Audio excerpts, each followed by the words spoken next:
দর্শক চলুন ফিরে যাই আমাদের আজকের অতিথি নাট্য পরিচালক কায়সার আহমেদের কাছে। ভাইয়া আবার ফিরে এলাম আপনার কাছে। আজকের দিনটি বিশেষ কারণ আজ পহেলা ডিসেম্বর। ডিসেম্বর 1 তারিখ মানেই বিজয়ের মাসের যেটা বিষয় সেটা তো চলেই আসে। এছাড়াও আজ থেকে ধারাবাহিক নাটক অচিনপুর শুরু হচ্ছে বাংলাভিশনের পর্দায়। প্রতি শনি, রবি এবং সোমবার ঠিক রাত 9:45 আমরা অচিনপুর নাটকটি দেখতে পাবো, যেটার পরিচালনা করছেন আপনি। কেমন লেগেছে পুরো নাটকটির কাজ যেহেতু করছেন? এটা তো একটা রানিং প্রসেস, কেমন লাগছে? গ্রামের পটভূমিতে নির্মিত এবং এই নাটকটির মধ্যে গ্রামের যে সমস্যাগুলো আছে, গ্রামের হাসি, কান্না, দুঃখ, বেদনা, এভরিথিং নিয়ে একটা প্যাকেজ। তো এই নাটকে যে আসলে গল্পটা এত সুন্দরভাবে এগিয়েছে যে আমার মন বলছে দর্শক, আমি গ্রামের নাটক অনেক করেছি, তো এই নাটকটা ভালোভাবে দর্শক গ্রহণ করবে এবং সবকিছু আছে এই নাটকটার মধ্যে। এবং প্রত্যেকটা শিল্পী যারা অভিনয় করেছেন এই নাটকে, তারা আসলে কার থেকে কে ভালো করবে, কার থেকে কে ভালো করবে, এইভাবে তারা অ্যাক্টিং করেছে এবং প্রত্যেকটা শিল্পী ভালো অভিনয় করেছে। এবং আমরা কলাকুশলী, আমি পরিচালক হিসেবে আমার সাধ্যমতো যতটুকু চেষ্টা করেছি নাটকটি সুন্দরভাবে নির্মাণ করার জন্য এবং দর্শকদের ভালো লাগবে। অবশ্যই। আপনি গল্পের কথা বলছিলেন এবং বলছিলেন যে গ্রামীণ পটভূমিতে এই নাটকটির গল্পটা আবর্তিত হয়েছে এবং নাটকটির গল্প লিখেছেন আহমেদ শাহাবুদ্দিন।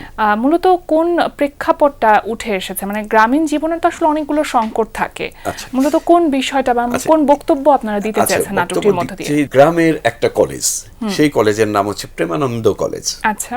তো এই কলেজের যারা আছে শুধু প্রেম করে বেড়ায়, এদের কোনো কাজ নেই। আর বাইরে ইফটিজার আছে কিছু, এরা কলেজের মেয়েদের বের হতে গেলে ইফটিজিং করে। আচ্ছা। এটা প্রতিরোধ গড়ে তোলার জন্য তো 4টা মেয়ে থাকে, এই 4টা মেয়ে একটা দল গঠন করে যে না, আমাদের এলাকায় কোনো ইফটিজার থাকবে না। তো এই 4টা মেয়ে যেখানেই যে সমস্যা হোক, এই 4টা মেয়ে সেখানে মুভ করে, মুভ করে। এবং এলাকার প্রতাপশালী চেয়ারম্যান, তার বোন, সে এই কলেজেই লেখাপড়া করেছে, কিন্তু ওই বোনটা একটু লেখাপড়ায় অমনোযোগী, সে শুধু প্রেম নিয়ে সবসময় ব্যস্ত থাকে। তো এই বোনটা প্রেম করতে যেয়ে শুধু ফেল করতে থাকে। এক পর্যায়ে জুনিয়র, মানে যারা জুনিয়র ছিল, মানে ওরা সিনিয়র হয়ে যায় আর ও হয়ে যায় জুনিয়র। তো সে থাকে মাতাব্বরের বোন, মানে ওই এলাকার চেয়ারম্যানের বোন। চেয়ারম্যান হলো অত্যন্ত ধনাঢ্য ব্যক্তি এবং সে শুধু তাই না, এলাকার যত অপকর্ম আসছে সে এটা করে বেড়ায়। তো এর মাঝ দিয়ে এই মেয়েগুলি আবার বাধার সৃষ্টি করে। এর মাঝ দিয়ে ধরেন গ্রামের আখম হাসান একটি চরিত্র করেছে, সে শিক্ষিত একটা লোক, ঢাকা থেকে লেখাপড়া করে গ্রামে গেছে, কিন্তু গ্রামে যে তার ঢাকা শহর ভালো লাগে না, সে গ্রামে যে মানে সে বাবার সাথে থাকবে, মার সাথে থাকবে। এক পর্যায়ে তার তো টাকা পয়সা কোথা থেকে ইনকাম হয় না, সে একসময় দরবেশ বাবা হয়ে যায়। বিভিন্ন লোকের কাছ থেকে ফন্দি করে টাকা উপার্জন করে এবং এতে করে তার ফ্যামিলির মধ্যে একটা কেয়াজের সৃষ্টি হয়। এভাবে গল্পটা মূল বক্তব্য যেটা, যে সমাজের বিভিন্ন রকম সংকট মোকাবেলা করবার জন্য শুধু ছেলে না, মেয়েরাও এগিয়ে আসতে পারে। চমৎকার। এই যেহেতু গল্পটা একেবারে গ্রামীণ প্রেক্ষাপটে, সুতরাং এটার শুটিংটা কোথায় হয়েছে? শুটিংটা করেছি মানিকগঞ্জ নবগ্রামে। এটা খুব সুন্দর একটি গ্রাম। আমার বেশ কয়েকটা কাজ এই গ্রামে হয়েছে, বেশ কয়েকটা। যেমন ধরে নেন, আমার কিছুদিন আগে আমি একটা বকুলপুর নাটকটা সিজন 2 শেষ হলো, তো ওখানে শুটিং করেছি, জাদুনগর করেছি এবং আরো বহু নাটক ওই গ্রামে করেছি। বেশ ওয়াইড গ্রাম এবং খুব সুন্দর একটি গ্রাম। কোন পরিচিত মুখগুলো থাকবে এই নাটকে? এখানে আছেন আখম হাসান, শখ আছেন, স্বর্ণলতা, আপনার নাজদিন সেতু, তারপর আরো অনেক বহু শিল্পী এই নাটকে আছেন, অবিদ রেহান, তানভীর মাসুদ। প্রথম লটের কাজ কি শেষ? প্রথম লটের কাজ আমরা শেষ করেছি। আচ্ছা, মানে আজকে থেকে যেহেতু অন এয়ার যাচ্ছে, অন এয়ার যাওয়ার আগ মুহূর্ত পর্যন্ত কিন্তু একটা টেনশন কাজ করতে থাকে যে দর্শকরা আসলে কিভাবে নিতে পারে, তাদের কাছে আসলে গ্রহণযোগ্যতা কতটুকু পেতে পারে, কি মনে হচ্ছে?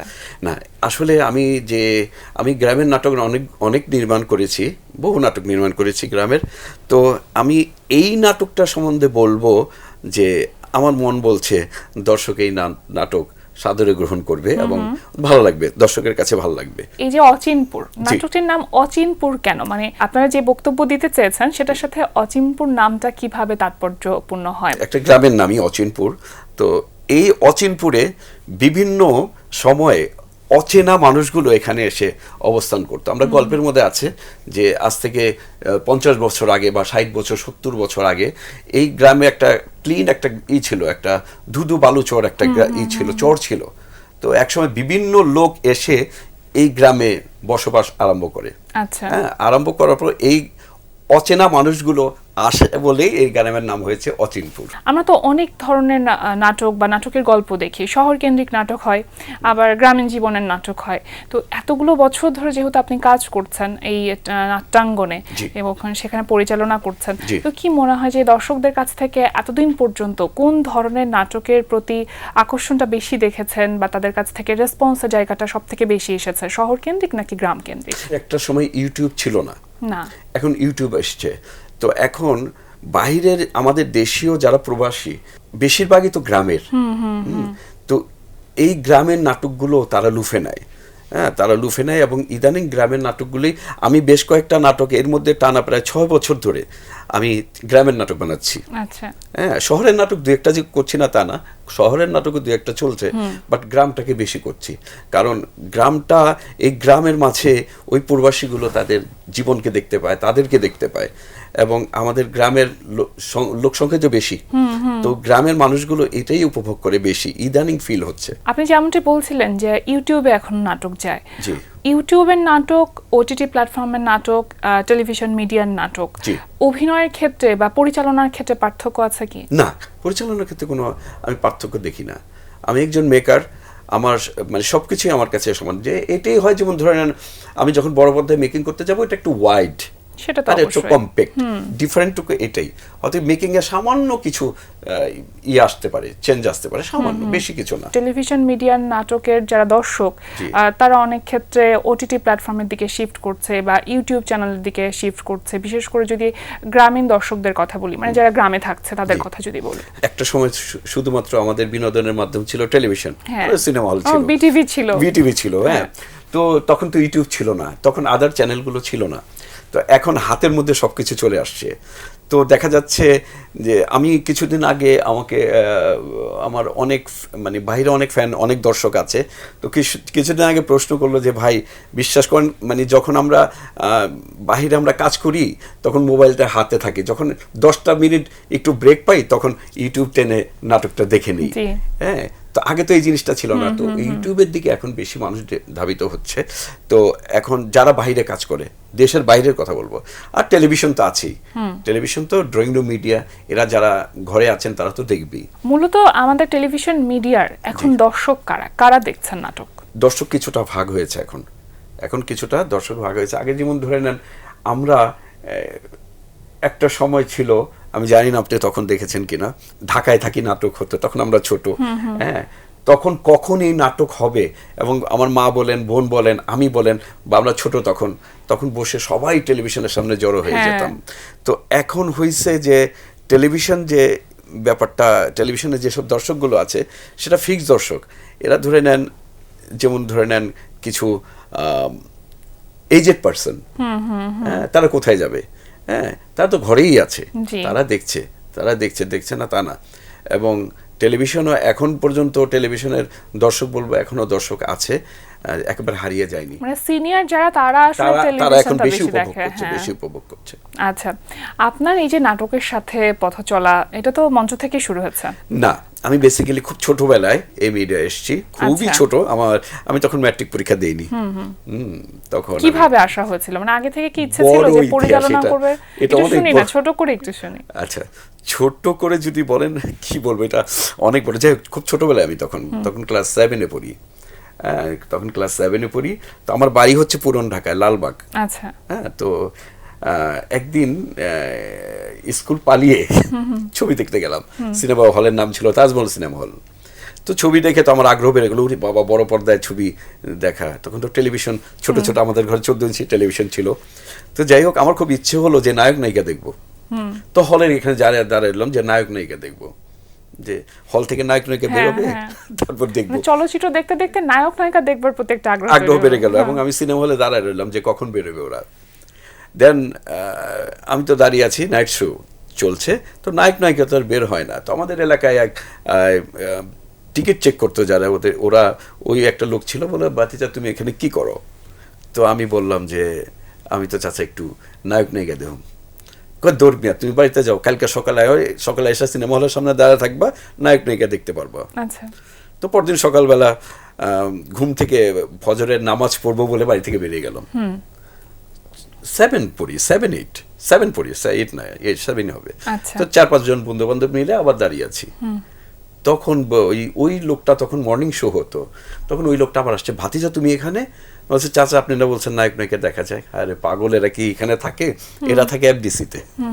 এই এফডিসি দেখার শখ হলো আমার। আচ্ছা। তারপরে আমি ওয়েস্ট এন্ড, খুব নাম করা একটা স্কুল আমাদের এখানে, ওয়েস্ট এন্ড হাই স্কুল, ওখানে পড়তাম আমি। তারপর 5-7 জন বন্ধু বান্ধব মিলে এফডিসি আসলাম। তখন এফডিসি পুরনো গেট, এই গেট না, পুরনো গেট। তখন ওখানকার এক ছিল, দারোয়ান ছিল, কাদের ভাই নাম, উনি মারা গেছেন বোধহয়।